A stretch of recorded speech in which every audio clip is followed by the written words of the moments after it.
너 혹시 5월 17일 밤 10시에 이재명 대통령이 트럼프한테 갑자기 전화를 건 이유 알아? 이게 그냥 안부 전화가 아니라 엄청난 외교적 한수가 숨어 있는 거더라고. 트럼프가 베이징에서 시진핑이랑 135분 동안 만나고 귀국 비행기에 탄 지 48시간도 안 돼서 우리가 먼저 통화를 요청한 거거든. 왜 하필 그 밤에 그렇게 급하게 전화를 했냐면 바로 한반도 운명이 걸려 있었기 때문이야. 매국이랑 중국 정상이 만나서 우리 얘기를 했는데 정작 그 자리에 우리는 쏙 빠져 있었잖아. 바둑 두다가 잠깐 자리를 비운 사이에 상대방이 돌을 놔뒀으면 일단 복귀부터 해야 다음 수가 보이는 것처럼 우리도 당장 확인이 필요했던 거지. 근데 여기서 진짜 중요한 포인트가 하나 있어. 너 혹시 1972년에 있었던 닉슨 쇼크라고 들어봤어? 그때 미국 닉슨 대통령이 베이징에 갔을 때 우리는 사전 통보도 못 받고 완전히 소외됐었잖아.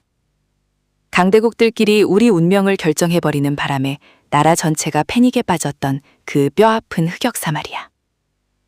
이재명 대통령은 바로 그 닉슨 쇼크 실수를 다시는 반복하지 않으려고 했던 거야.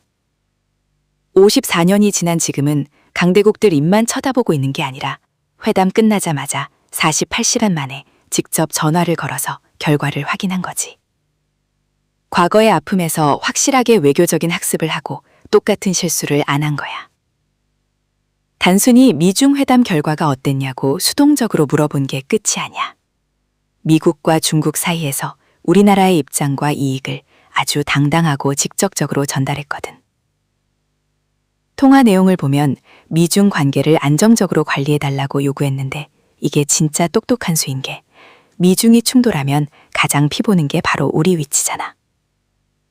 당장 이란 전쟁 터지고 호르무즈 해협 막히면서 중동 원유 의존도 높은 우리사 에너지 수급에 초비상이 걸린 상황이니까 안정을 요청하는 것 자체가 우리 핵심 이익을 지키는 엄청난 외교적 행위였던 거지. 게다가 이 30분짜리 통화 안에서 단순한 안부만 오간 게 절대 아니었어. 이 통화의 진짜 핵심은 바로 조인트 팩트시트 이행을 재확인한 것 같소.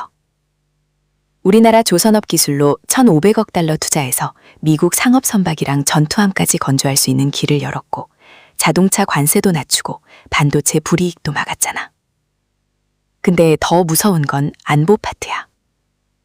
미국이 비동맹국 중에 사실상 두 번째로 한국의 핵추진 공격 잠수함 건조를 공식 승인하고 우라늄 농축 권한까지 문서로 남긴 거거든. 현재 한미 원자력 협정 때문에 우리가 자체적으로 고농축 우라늄을 못 만들어서 핵잠수함을 마음대로 못 만드는데 이걸 해결할 길을 튼 거지. 트럼프 입장에서는 11월 중간선거 앞두고 한국의 대미 투자가 절실하게 필요했고 우리는 수십 년 수권이었던 핵 주권의 이정표가 필요하니까 서로의 이익이 완벽하게 맞아떨어지는 타이밍을 기가 막히게 찌른 거야. 어떤 사람들은 정상회담 이후 200일 만에 통화했다고 한미 관계가 소원해진 거 아니냐고 비판하기도 했는데 그건 진짜 외교의 본질을 모르는 소리야. 이전 정부 때는 트럼프랑 전화를 자랑거리처럼 많이 했지만 실질적으로 관세 25% 폭탄 그대로 맞고 반도체 규제도 못 풀었잖아. 근데 이번엔 전화 한 통으로 핵잠수함 건조 승인이라는 구체적인 결과물을 꽉 쥐고 온 거라고. 전화를 몇 번 했느냐가 중요한 게 아니라 그 전화에 뭘 담았느냐가 핵심인 거지. 트럼프가 이번에 김정은이 자기를 좋아한다고 말하긴 했지만 실상은 북한이랑 대화가 쉽지 않다는 것도 파악했어. 결국 이재명 대통령이 먼저 전화를 건 건 닉슨 쇼크 때처럼 수동적으로 강대국들에게 운명을 맡기지 않고 적극적으로 나서서 판을 주도하겠다는 의지였어. 가만히 앉아서 국제 정세가 어떻게 흘러가나 구경만 하는 게 아니라 미국은 중국에게 관세 양보받고 한국에게 조선 기술 받고 이런 동아시아 거래의 흐름을 정확히 읽은 거지. 우리도 가만히 있는 게 아니라 반도체 접근권이랑 핵 주권을 당당하게 챙겨온 거니까 정말 대단하지 않냐.